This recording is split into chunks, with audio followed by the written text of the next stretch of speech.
So yeah, very excited to be here. And today we'll be talking about how Cloudflare uses Racket and Rosette to verify DNS changes. I'm Suleman, and he's James, and we'll be switching in between during this presentation.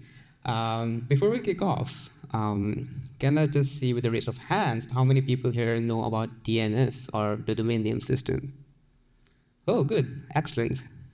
Other folks, cool, that helps. So yeah, let's start. I'm Suleman, and we're with James, and we're both part of the Cloudflare research team. We have around 20 different engineers and researchers working together to bring ideas from academia from research into production engineering. We contribute to open internet standard bodies, and we also publish our results along the way and deploy software in the production setting as well. Our goal is basically to help build a better internet, and we work across programs like cryptography, especially nowadays a lot of focus on post-quantum cryptography, and network security, privacy, engineering distributed systems, formal verification, I guess, and then AI safety and performance as well. So if you're interested, we also have our own website. Check it out at research.cloudflare.com. Okay, so before we dive into the nitty-gritty details, just a quick sneak peek of today's talk. Our work has basically helped shape the way Cloudflare manages its DNS behavior, which is now controlled by a custom DSL, like the one on the shown on the slide right now. And the system behind this new DNS paradigm is what we call Topaz. It derives the DSL and also helps formally verify these DNS policies using Racket and Rosette to catch any production bugs. Today we'll cover how we built Topaz and how we integrated Racket, and also share some of our reflections along the way based on our learnings. Okay, so the full agenda. We'll start off with some background to set the stage. Basically, what is Cloudflare and what's a content delivery network? Then we'll go over how Cloudflare uses its DNS to accomplish some of its goals. And then we'll discuss how in the current setting, in the legacy system, why this was so bug-prone, and how we helped build the first iteration of Topaz that allows us to programmatically define such DNS policies.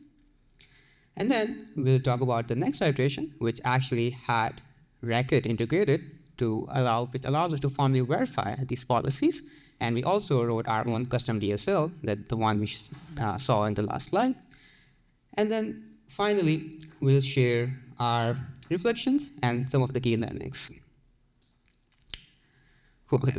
So, Cloudflare is many things, but at its core, it's a large network of servers. We have data centers around over 330 plus cities worldwide. Each data center contains servers that make up our network. Essentially, this means that servers are closer to where the clients are or where the users actually live. A fun fact, almost every server runs every Cloudflare service. That means, just with a few exceptions, any request or connection can be handled by any of these servers. So just hang with that detail, it will become important later on. Okay, so what is a content delivery network? It's one of the functions of Cloudflare's network is to be a CDN. So what do CDNs actually do? Say you have your own server hosting photos from one of your latest vacations, and that server lives in Boston. If someone from, say, Chicago requests your photo, that request will complete quickly because both physically and topologically, the client is close to the server. On the other hand, if someone from, say, Japan were to request the same photo, it will be slow because packets simply have to traverse a longer distance over the internet. One way to improve user experience is by using a CDN. A CDN has servers all over the world, and in this case, even in Japan. So after you have signed up your domain with a CDN, whenever someone requests the same photo, instead of going to your own server, they will retrieve that photo from the closest CDN server. CDNs also cache content globally, so a request from Japan will hit a server in Japan, and a request, for example, from Norway will hit a server in Norway. So this raises an important question. How do CDNs route users to their own server instead of yours? Spoiler, the answer is using DNS, and we'll go into more detail into the background because this is exactly the part of the system we worked on. Okay, so to understand this, let's first recall how someone visits your website without a CDN. The client or the user browses the internet, wants to access your photo of the parrot that you have hosted on your server, which we'll call the domain example.com.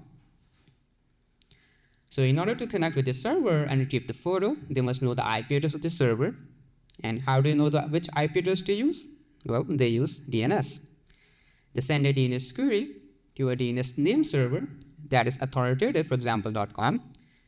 And you have told this name server to return your server's IPs for all DNS queries made for example.com. So when the client requests for your domain, the name server will return your server's IP address.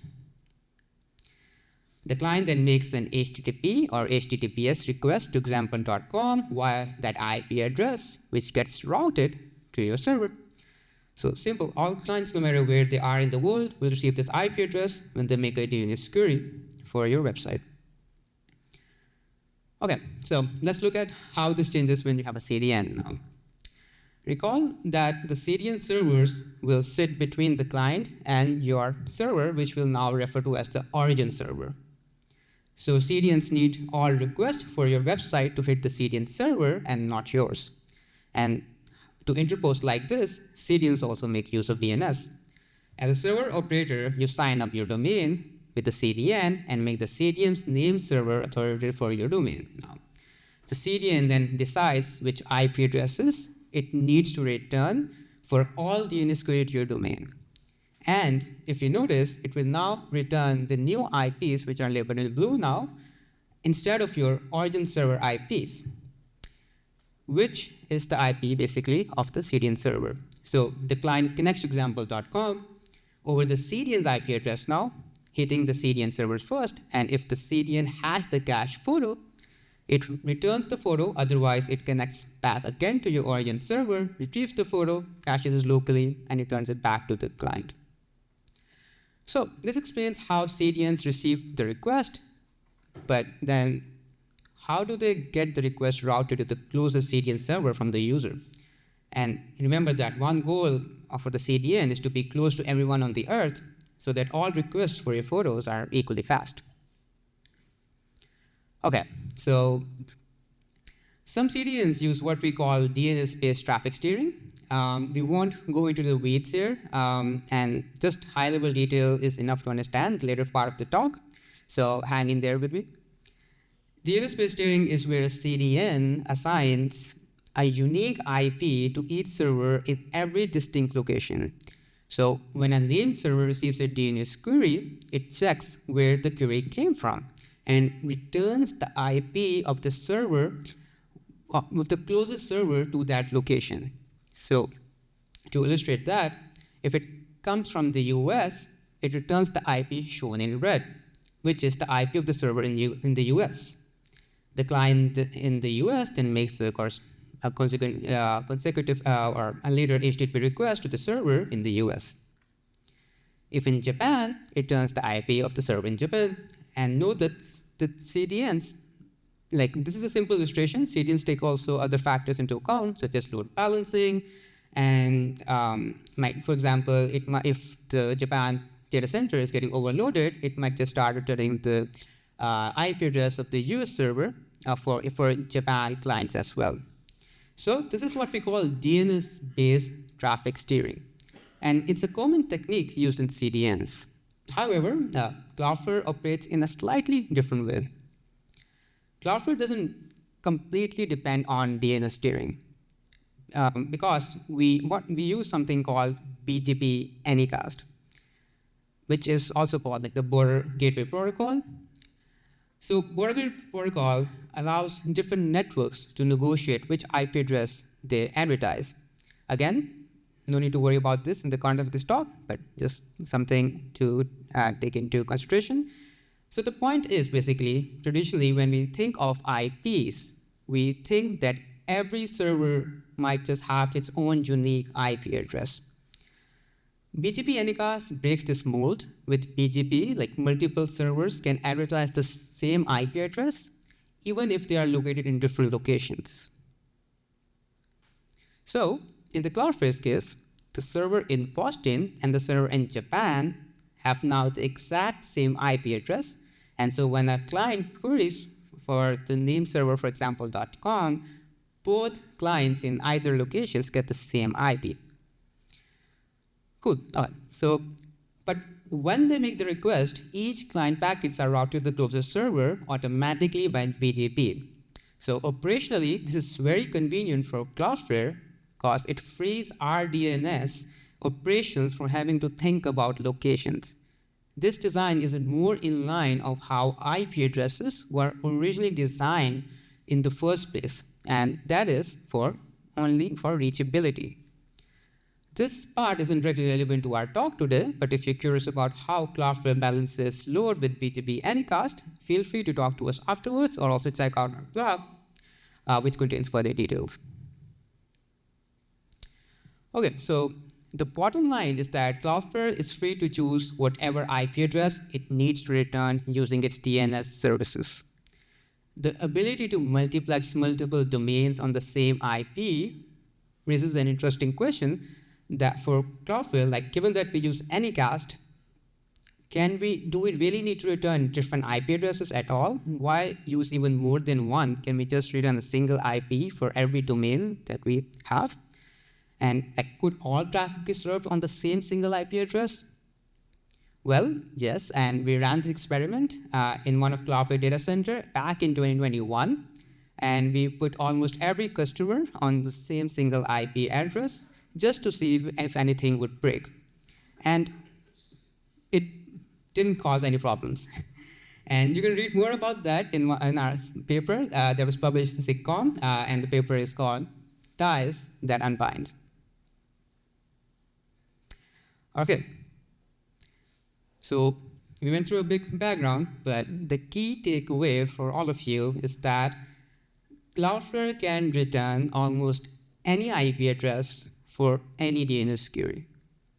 IPs aren't rigidly tied to a specific location or domain, although these factors may be taken into account based on our objectives. Put another way, Cloudflare has a bunch of IP addresses on the right, and a bunch of DNS queries for which we need to return the responses for our customer domains. So given the flexibility we have talked about, then the next question becomes, how do we decide which IP needs to return, right?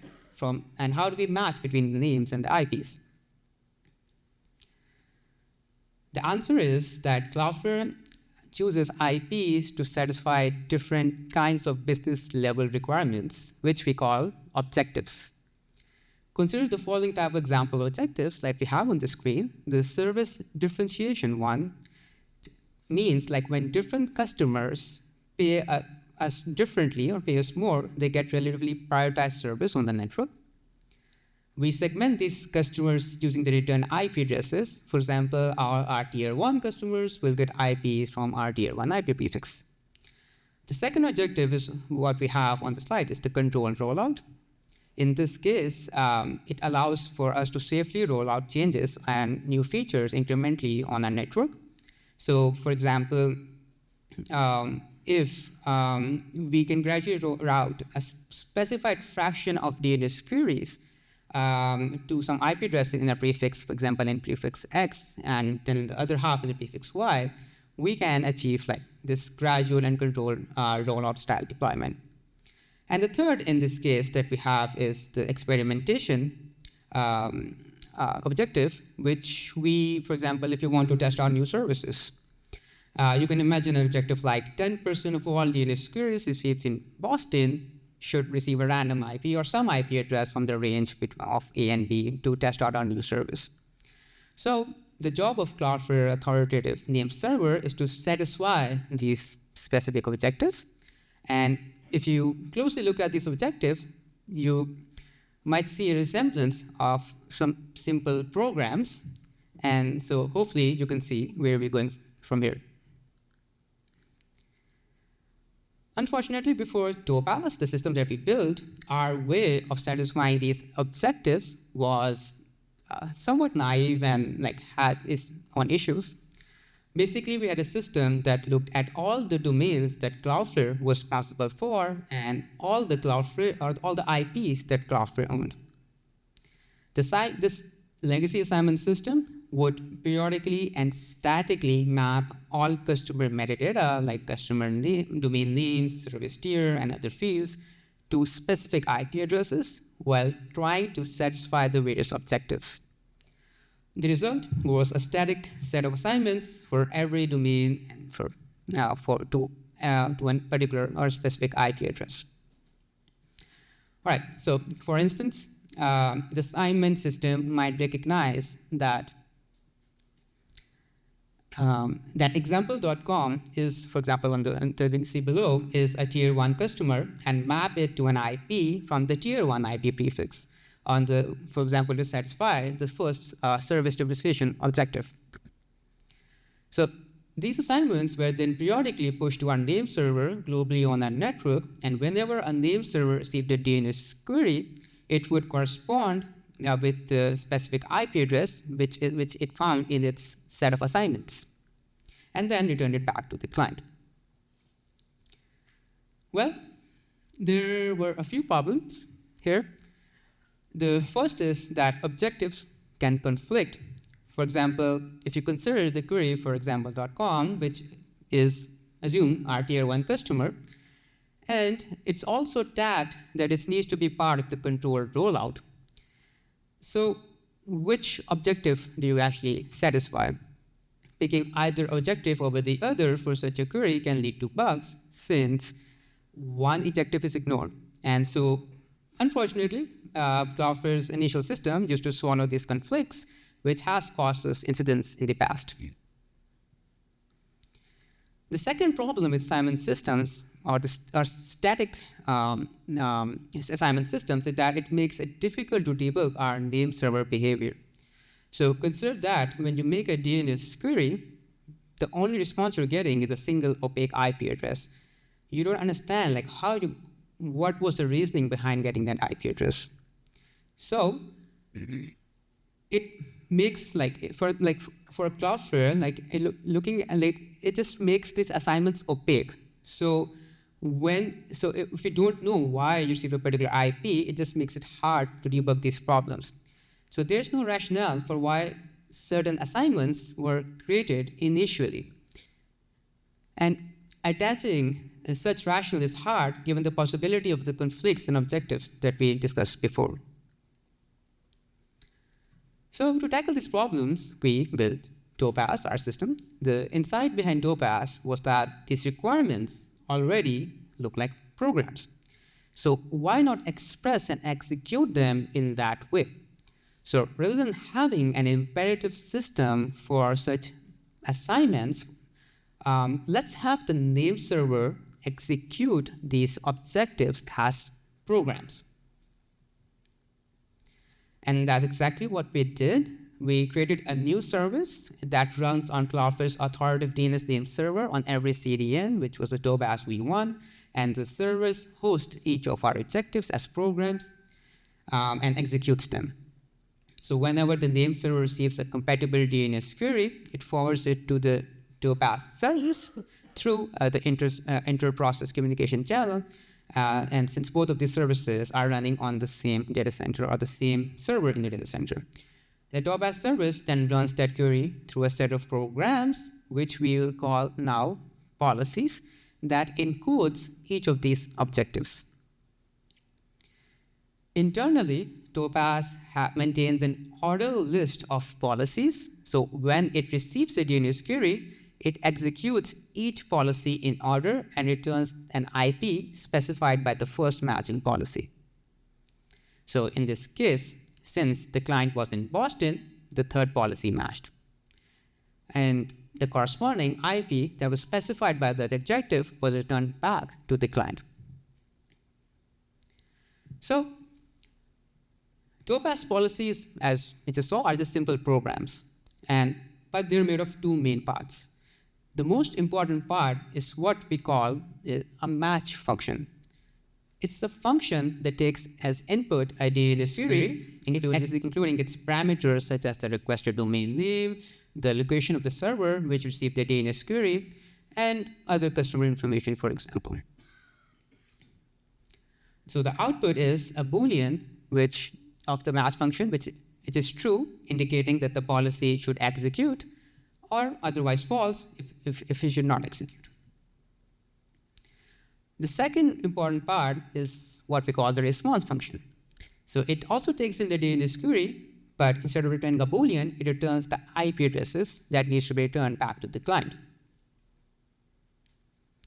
So let's take the service differentiation objective as an example and walk through how such a Topaz policy would look like.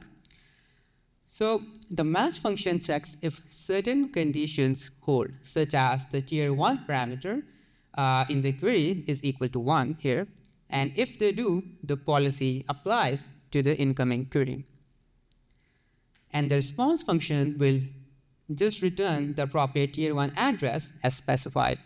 However, as you can imagine, these are just simplifications.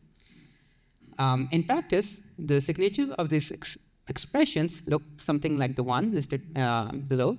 So the match function always returns a Boolean, but the response function also returns some additional parameters that goes back into the response, such as IPv4, IPv6 addresses, and then also a time to live value that is encoded as part of the response packet.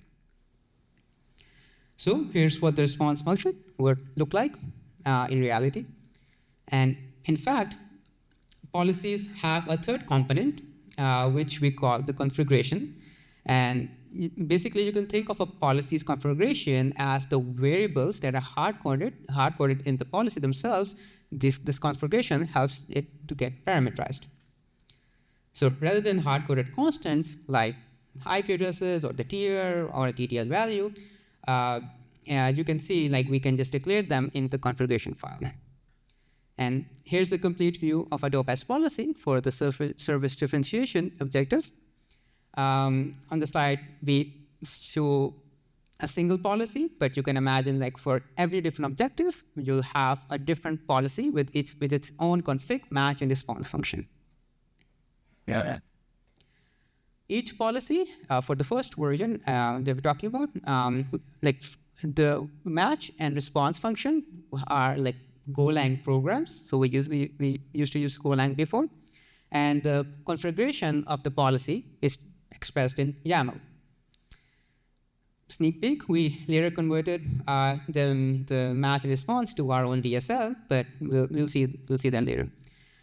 Both the functions and the configuration are authored by Cloudflare engineers and operators, and currently we do not expose them to our customers, so we mostly use it for our own internal use cases. Policies match and response function, since I mentioned it's written in Golang, and most of the services at Cloudflare also use Golang, so that they were hard-coded into the Topaz service. By hard-coded, I mean they were part of the source code of the software of our name server. Unfortunately, since if we wanted to add a new policy or remove a new policy or want to modify that policy, our gradual rollout process would take up to more than 8 hours, which wasn't really ideal. And this means that even adding new policies, removing them would take more than 8 hours to deploy. In contrast, each policy's configuration that we have expressed in YAML, we're distributed to our CDNN servers using our distributed key value store, which can propagate this data within seconds, or specifically it takes roughly 10 seconds to have a global rollout. This is important because the workflow for changing the policy's configuration was different than adding or removing a policy, as we just saw. So changing a policy's configuration was very convenient. For example, if you wanted to ramp down the experimentation objective, if you remember, we can just change that back from 10% to 5% or 0% within 10 seconds. So we don't have to go through the entire deployment pipeline. We can just change the config values. All right. So let's reflect on the version of Topaz we have described so far. It's a system that allows us to encode DNS objectives as programs rather than using assignments that generate opaque matchings. So these programs are executed directly on the network, and they can't be changed quickly. They can't be changed quickly, the match response functions, but the configuration parameters can be, as we just saw. All right, so we wanted to solve two problems with the assignment system. That is, it's difficult to debug name servers that just houses these assignments. And the second is the assignments can conflict. And we've largely solved both of these problems with this version. It's much easier to understand and debug name server behavior because now it is specified as a sequence of programs.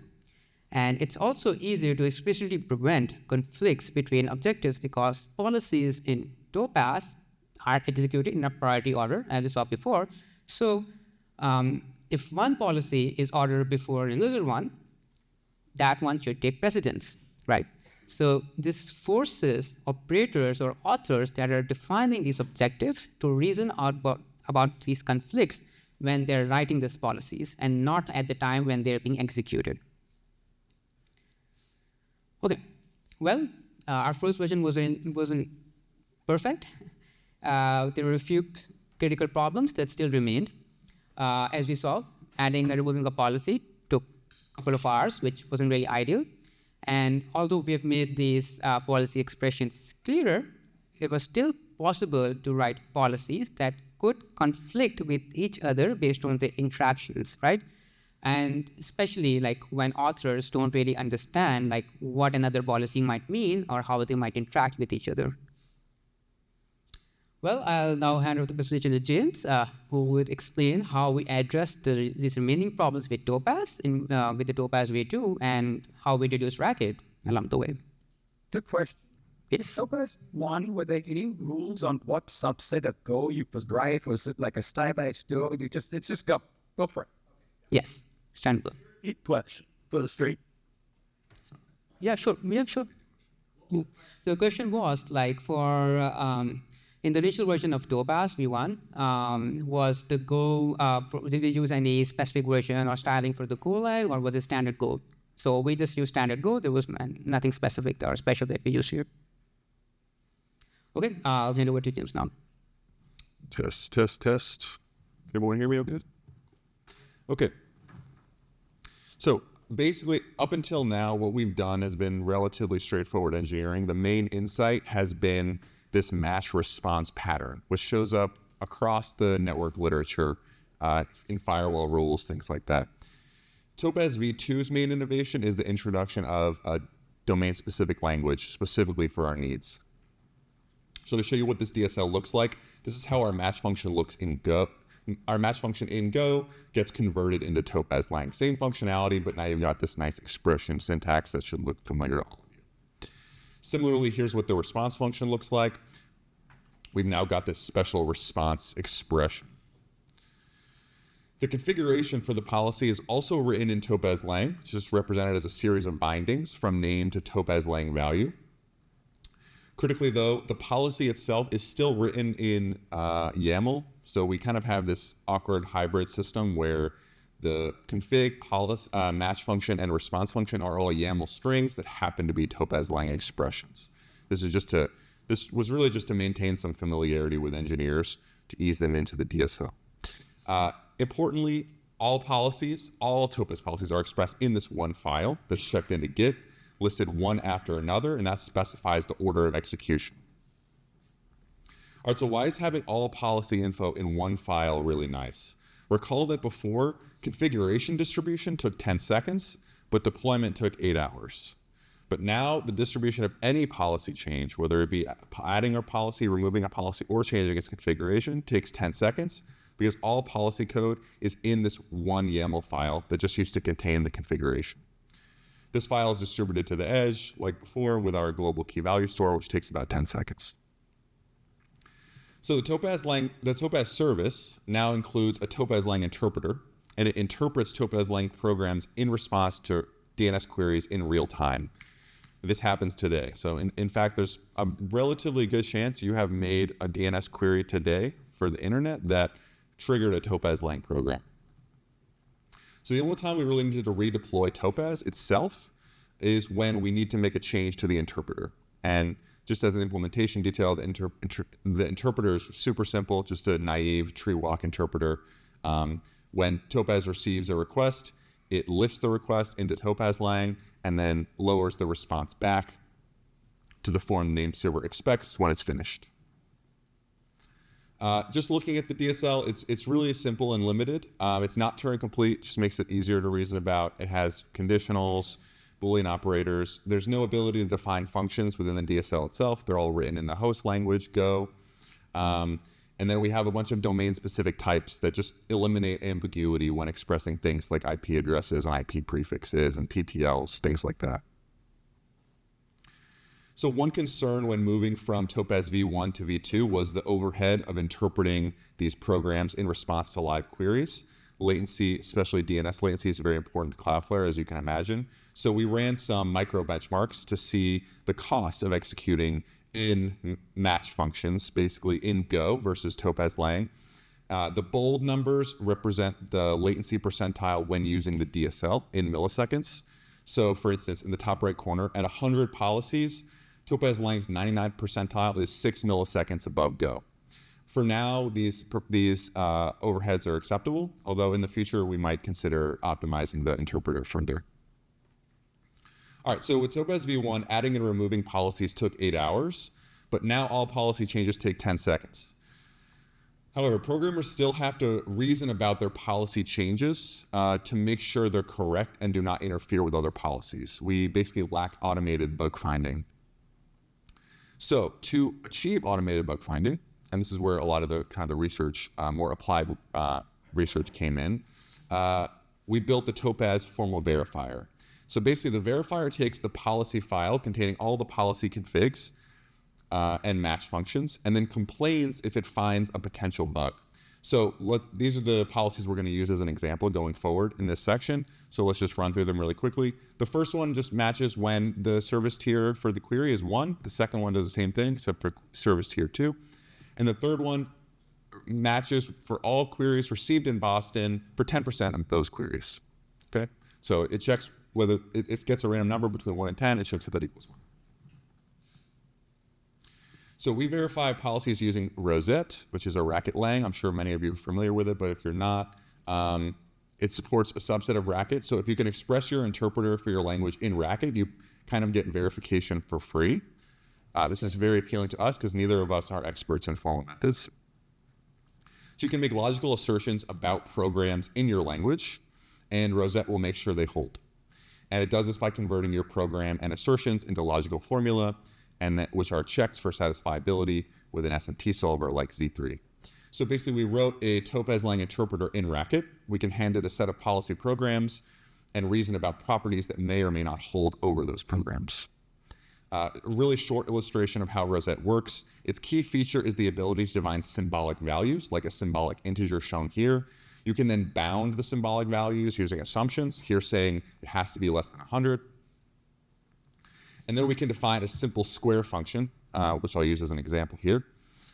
And now we can invoke Rosette. We can assert that for all values of n, the square of n is less than 10,000. We can then hand that to the verify Rosette function, which searches for an example n that makes this false. When it finds one, it'll return it. So here, the one it happens to have found is negative 16,361. The opposite of verify is solve, which looks for a value n that makes the assertion true and returns it. In this case, the one I found was 23.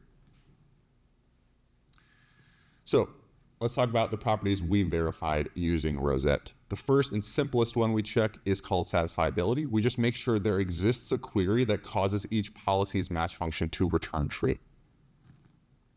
So for instance, if we change the second policy's match function to evaluate to true if the service tier is 2 and 1, this is unsatisfiable. The verifier will complain. It'll just say, this is dead code. Looking briefly at how this is implemented, so recall Rosette operates on symbolic values like integers. We're searching for queries that meet some condition. So we have to define a symbolic query. And a query is, in this simplified case, is a struct containing 3 fields: customer ID, location ID, and customer tier. These are all integers for our purposes. So to define a symbolic query, we define a symbolic integer for each of those fields, and then we bound them appropriately. So customer ID is a really big positive or 0 integer. Location ID is an integer within this set that's not listed here, and then customer tier is either 0, 1, or 2. We can then define a function called satisfiable. This function first defines a symbolic query, and then asks Rosette to find a query that causes the given policy match function to return true. If found, it returns that query. If not, it returns false and says this is not satisfied. Just a reminder, this is all pseudocode. This is highly simplified. The second related property we verify is reachability. So we make sure there exists a request that causes each match function to return true given all the preceding policies. So if we change the first policy's match function to true, all subsequent policies become dead code, and we want to prevent that. Here's an implementation for reachability. Again, we define a symbolic query. Then we ask Rosette to find us a query that causes the target policy to match, and in this apply expression, causes all the preceding policies to not match. If we can't find such a query, the policy is unreachable. The final and most interesting property we verify is we call exclusivity. So here we're looking for policy match expressions that match on the same query. The goal is to find conflicting policies that overlap. So we only perform this check on policies explicitly marked exclusive. So for all exclusive policies, if there exists a request that makes more than one of them match, we raise an error. This property is useful for high priority policies that should never be overridden, regardless of their place in the order. For instance, let's say the service tier 1 and Boston 10 policy were both marked exclusive, indicating that no other policies, the policies should not overlap. Unfortunately, there does exist a request that with service tier 1 and location Boston that causes both policies to match. So in this case, the verifier would complain. The implementation for exclusivity is really simple. We just search for a query that causes each pair of exclusive policies to match. If found, there's a conflict. So the main challenge when implementing the verifier was dealing with strings in policies and queries. So Rosette can't operate over symbolic strings, and a few of our query fields were strings. So wherever we can, we convert them into integers, just effectively treating them as enums. The other hurdle was dealing with randomness. Basically, any expression with random numbers, we just evaluate optimistically. So so an expression that checks if a random number between 1 and 10 is 1 is basically just treated as tree, because it could happen. The other... Yeah. I was wondering, I was expecting to see maybe you also have your SMP with lookup of the theory of IP addresses. Does that never show on the input side? Is that why you know to worry about that? West. Yeah, the question is, the asker was interested if maybe we loaded up the SMT solver with a theory of IP addresses. So we don't interact with this SMT solver at all. All we interact with is Rosette. Rosette interacts with the SMT solver, and they do not support the theory of strings. They really just support, I think it's bit vectors, integers. So we never broke that abstraction layer. The other challenge is that we now have 2 Topaz-lang interpreters, one in Go and a reduced one in Racket. We basically have to make sure that these line up, or problems can occur.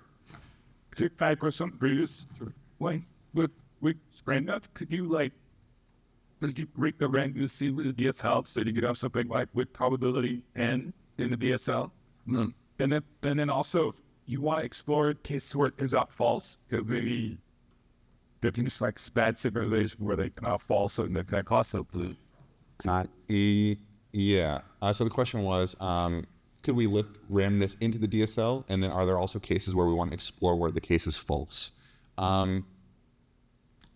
Yeah, so I mean, just to give you a little more background on this, we don't, our randomness is all, you have to seed the random number generator with some value on the query, right? So it's not, you can't pull like OS randomness or something. You have to say like, I want to generate a random number, create a random number generator seeded with like the query ID or something like that.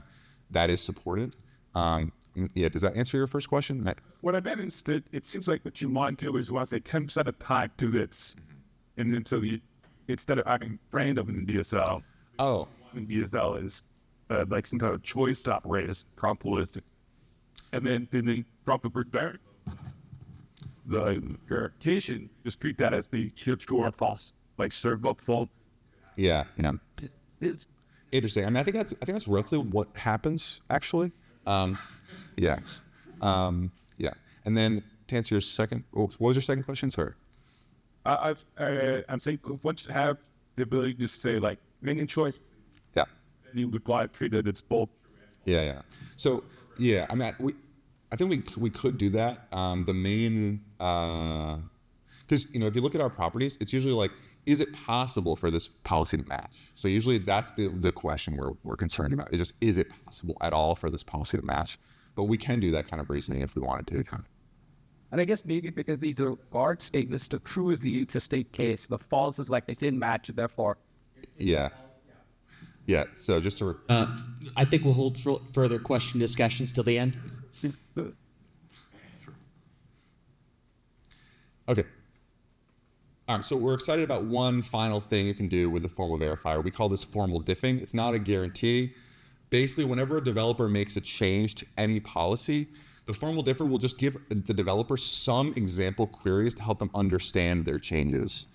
Specifically, it'll give some example queries that used to match a particular policy that no longer do, or vice versa. So let's say a developer changed the service tier 2 policy to make it match when the query is service tier 2 and the location is Boston. In this case, the formal differ will tell the programmer that Boston 10 no longer matches queries of service tier 2 in Boston.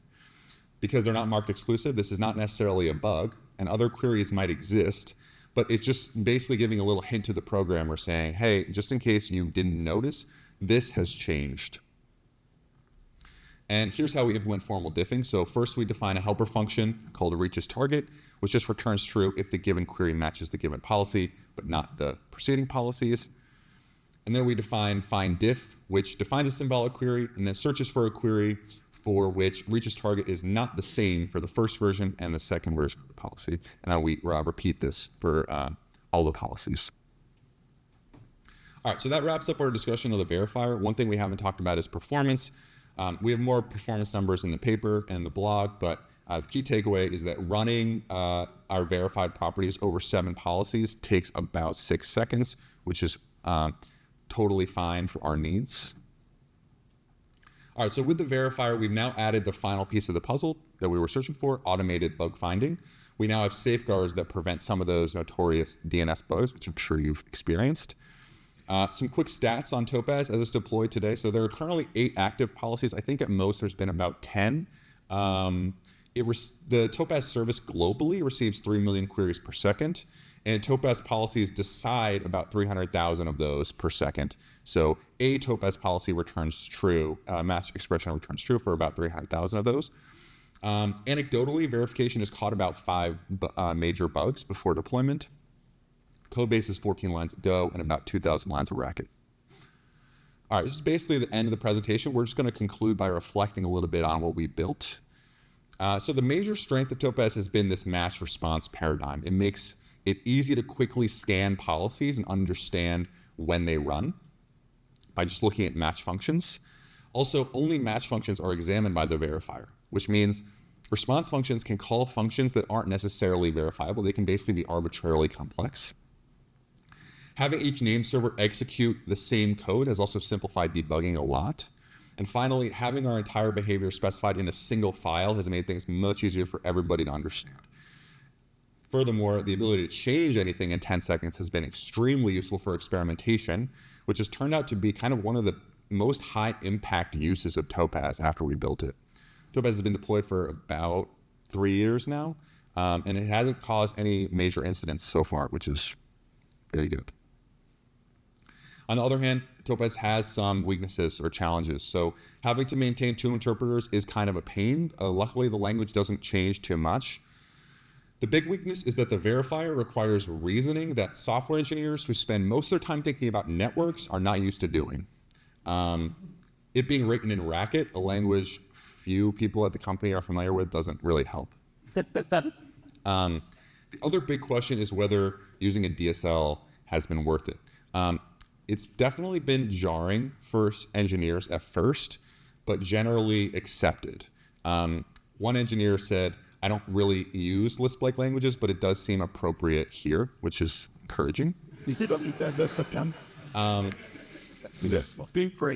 Yeah.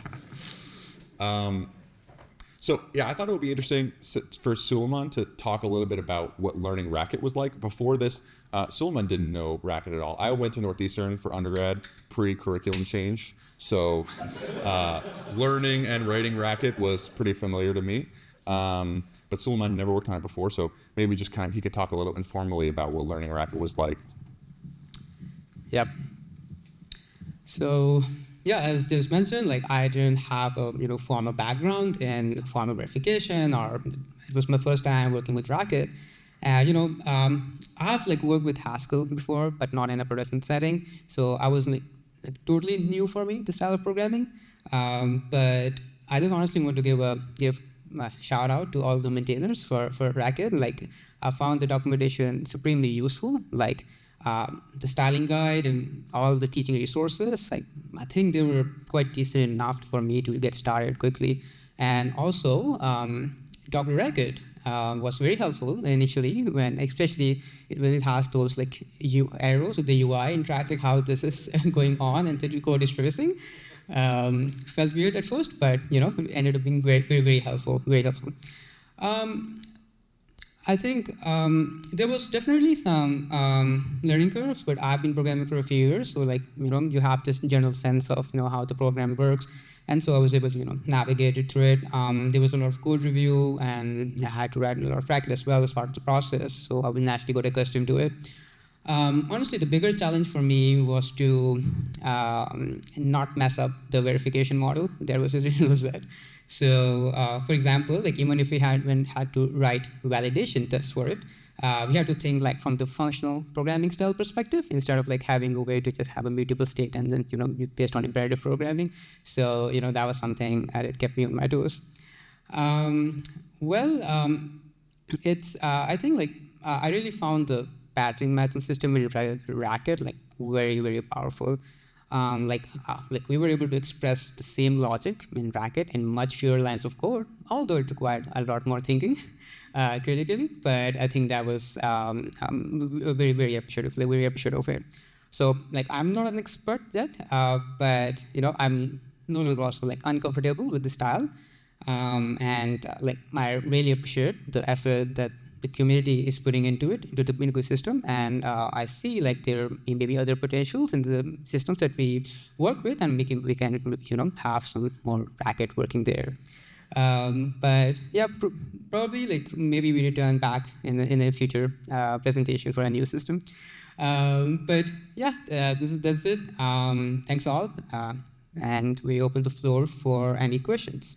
By the way, here's a SIGCOMM paper that we published with Topaz. So there are a lot more details there. If you're interested, you can check that out.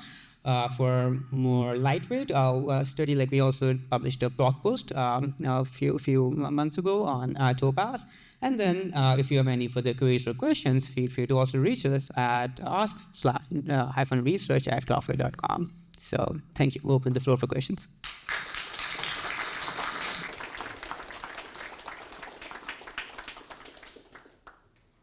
Can we get sure? Oh, it was 5. Thank you. Lovely talk. it feels like there are actually 3 different languages here, right? There is Rosette code, Racket code, and the DSL code. I assume the DSL code is the thing that most of the engineers face, right? So there is where, like in some sense, the parentheses are going to be the biggest problem. Have you considered using maybe a shrubbery notation like parens for normies, basically? Then you this. I don't know what that is, so no. So you're not this is all.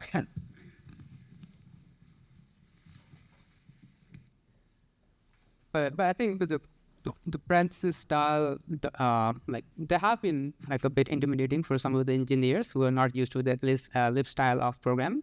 But we have like even new people coming onboarding the system and like using it and making changes to it. So overall, like there might be some learning curve, but like it doesn't take much time for them to get accustomed to it overall. All right, I think of the next question, which follows the question asked here. So one of the languages you're using is YAML. Do you allow variables? Do you allow placeholders in YAML? And follow-on question, why not just write the whole thing in Racket? By the whole thing, do you mean the... What do you mean? Why have YAML when you can just use regular defined syntax? Yeah, I actually, it actually supports, you can express the entire configuration as an S expression, but we just decided, yeah, I mean, it was really just like a taste, yeah, so just give you a little bit of background. So we, the research team, developed this, and then we kind of had to hand it off to an engineering team. So the short answer is just we wanted to minimize the number of things they needed to learn. So YAML was how configuration was expressed originally. And to answer your first question, we do not support any fancy YAML variables or anything like that. So the YAML thing is kind of a holdover. It's like, it's just us trying to avoid overwhelming engineers with like another layer of thing to learn. But if it were up to me, it would all be the DSO. Just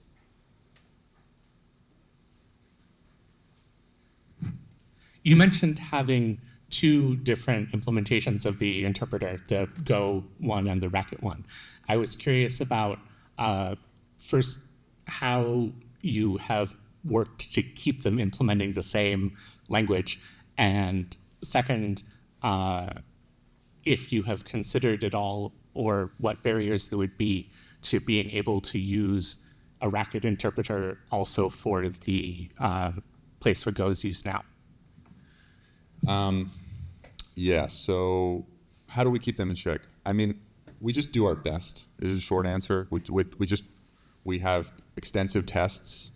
And again, luckily, the Racket interpreter only needs to support any function called in a match function, not response, which actually really simplifies things. Because a lot of the complexity that comes down the pipe, like someone wants to do something new, it's usually in the response. It's usually how an IP address is chosen, not whether to return true or false. We've never really considered running Racket on our network servers. One of the reasons is just convention. We do try to keep everything in Go or Rust, just because that's what all of our engineers know. And then I think speed would be a concern at that point, but we haven't really evaluated it.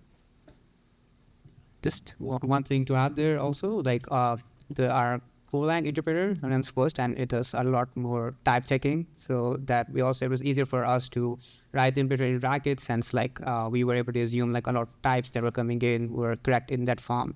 So that level of separation helped in that manner. But yeah, as James mentioned, the DSL doesn't really change much. So there hasn't been a case in which we had to, the both interpreter had reversed a lot. And so it's still manageable in a sense, in terms of it's easier for engineers to still reason about the changes in Golang and then migrate some of those back with much easier set of changes into Racket. And so has helped and worked so far. But yeah, we have considered maybe just having a single interpreter, but haven't really implemented that yet.